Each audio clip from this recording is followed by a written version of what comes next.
بسم اللہ الرحمن الرحیم۔ السلام علیکم ورحمۃ اللہ وبرکاتہ۔ آج آپ کو پیاز اور روٹی کے بے حد زبردست عمل کے بارے میں بتانے جا رہے ہیں۔ اس عمل کو گنڈا اور روٹی کا عمل بھی کہا جاتا ہے۔ یقیناً آپ نے اس عمل کے بارے میں ضرور سن رکھا ہوگا، کیونکہ اگر آپ کچھ عرصے پہلے یعنی نانی اور دادی کے زمانے میں چلے جائیں تو یہ عمل بہت زیادہ کیا جاتا تھا، کیونکہ یہ عمل نہ صرف بے حد طاقتور ہے بلکہ اس کو کرنے سے بہت جلد نتیجے دیکھنے کو مل جاتے ہیں۔ پیاز اور روٹی کا عمل بلاؤں کو دور کرتا ہے، مصیبتوں کو دور کرتا ہے، اچانک آنے والی مصیبتوں سے بچاتا ہے۔ یہ رزق میں برکت کا عمل ہے۔ اس عمل کو کرنے سے رزق میں اضافہ ہوتا ہے، دولت میں اضافہ ہوتا ہے۔ اس عمل کو دولت مند بنانے کا عمل بھی کہا جاتا ہے۔ پیاز اور روٹی کا عمل بے حد طاقتور، بے حد برکت والا عمل ہے۔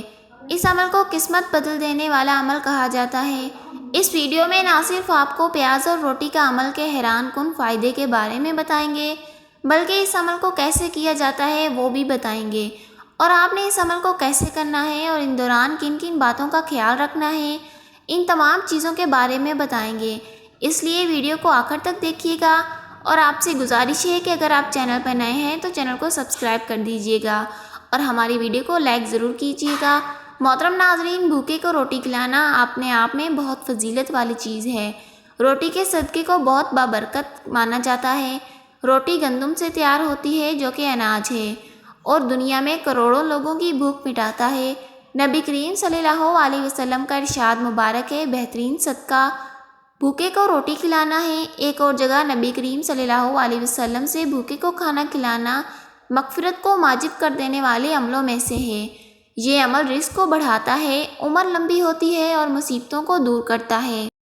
جبکہ پیاز ایک جڑی بوٹی ہے جسے سبزی کے طور پر استعمال کیا جاتا ہے۔ پیاز آپ کی صحت کے لیے بے حد فائدہ مند ہے۔ پیاز کا شمار ان چیزوں میں ہوتا ہے جس کی بدبو اگر آپ کے منہ سے آ رہی ہو تو آپ کی عبادت قبول نہیں ہوتی، آپ کی نماز قبول نہیں ہوتی۔ آپ کو پہلے تو الائچی کھا کر اپنے منہ سے آنے والی پیاز کی بدبو کو دور کرنا پڑتا ہے، اس کے بعد ہی آپ نماز پڑھ سکتے ہیں یا کوئی بھی عبادت کر سکتے ہیں۔ لیکن پیاز کا صدقہ کرنا بے حد طاقتور ہے، یہاں تک کہ کچھ بزرگوں کے قریب تو پیاز کا صدقہ گوشت کے صدقے سے بھی زیادہ طاقت اور مصیبتوں اور بلاؤں کو دور کرنے والا ہوتا ہے۔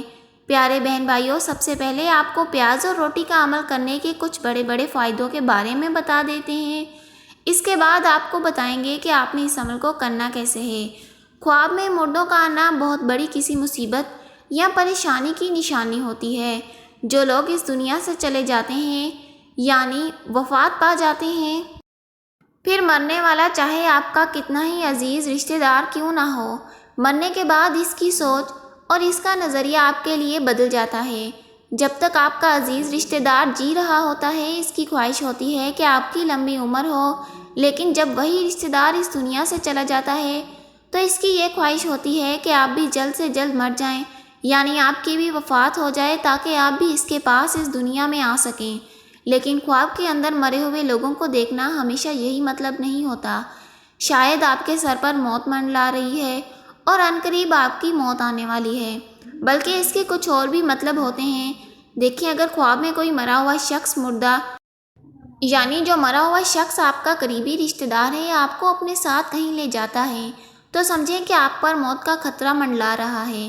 اچانک آپ پر کوئی عذاب بھی آ سکتا ہے یا آپ کسی بڑے حادثے کا شکار ہو سکتے ہیں جس میں آپ کی موت بھی واقع ہو سکتی ہے۔ لیکن اگر خواب میں ایک مردہ یعنی مرا ہوا شخص آتا ہے اور وہ آپ سے بات چیت کرتا ہے، آپ کافی وقت اس کے ساتھ گزارتے ہیں یا ایک سے زیادہ مرے ہوئے لوگوں کو خواب میں دیکھتے ہیں، تو اس کا مطلب یہ ہے کہ آپ پر کوئی بڑی مصیبت نازل ہونے والی ہے جس میں آپ کی جان تو نہیں جائے گی، لیکن آپ پر بڑی مالی پریشانیوں کا سامنا کرنا پڑ سکتا ہے۔ کوئی ایسے مسئلے کھڑے ہو سکتے ہیں جس میں آپ بہت زیادہ پریشان رہیں گے۔ تو اس لیے جب بھی خواب میں مردوں یعنی مرے ہوئے لوگوں کو دیکھا جائے تو یہی مشورہ دیا جاتا ہے کہ پیاز اور روٹی کا صدقہ دیا جائے، کیونکہ پیاز اور روٹی کا صدقہ کرنا موت یا بڑی مصیبت کو ٹالتا ہے۔ اسی طرح پیاز اور روٹی کا عمل منحوسیت اور بے برکتی کو ختم کرنے والا عمل ہے۔ اس عمل کو کرنے سے منحوسیت کا خاتمہ ہوتا ہے، بے برکتی کا خاتمہ ہوتا ہے۔ آپ کے گھر میں، آپ کی زندگی میں، آپ کے کاروبار میں ہر طرف برکت ہی برکت ہوگی۔ تو آئیے محترم ناظرین، جان لیتے ہیں کہ آپ نے اس صدقے کو کیسے کرنا ہے۔ آپ اس صدقے کو ویسے تو 7 دن کر سکتے ہیں، لیکن جمعرات والے دن کرنا بہت ہی زیادہ فائدے دیکھنے کو ملیں گے۔ آپ نے کسی بھی طریقے سے صدقے کو دینا ہے، جیسے کہ آپ نے پیاز کو دے دینا ہے۔ اگر آپ کسی فقیر کو روٹی دے رہے ہیں تو آپ فقیر کو روٹی دے دیں، آپ اس کو صدقہ دے دیں۔ آپ کے بہت سی پریشانیاں دور ہوں گی، ہر طرح کی مشکلات ختم ہوں گی، ہر طرح کی پریشانیاں دور ہوں گی۔ آپ اس عمل کو 7 دن کر سکتے ہیں، لیکن جمعرات کو کرنے سے بہت سے فائدے آپ کو دیکھنے کو ملیں گے۔ اب آپ نے کرنا کیا ہے، آپ نے ایک روٹی بنا لینی ہے اور آپ نے اس روٹی کو کسی بھی آتے جاتے راستے میں فقیر کو دے دینی ہے، اور اس میں ایک پیاز رکھ کر ضرور دے دیجیے گا، کیونکہ پیاز کے صدقے کو بہت ہی مفید مانا جاتا ہے۔ محترم ناظرین، ویڈیو اچھی لگے تو ویڈیو کو لائک کیجیے گا اور ہمارے چینل کو سبسکرائب بھی کیجیے گا۔ دعا کرتی ہوں کہ رب کریم میرا سنانا اور آپ کا سننا اپنی بارگاہ الہی میں قبول فرمائے۔ محترم ناظرین، کمنٹ باکس میں آمین ضرور لکھیے گا۔ اللہ حافظ۔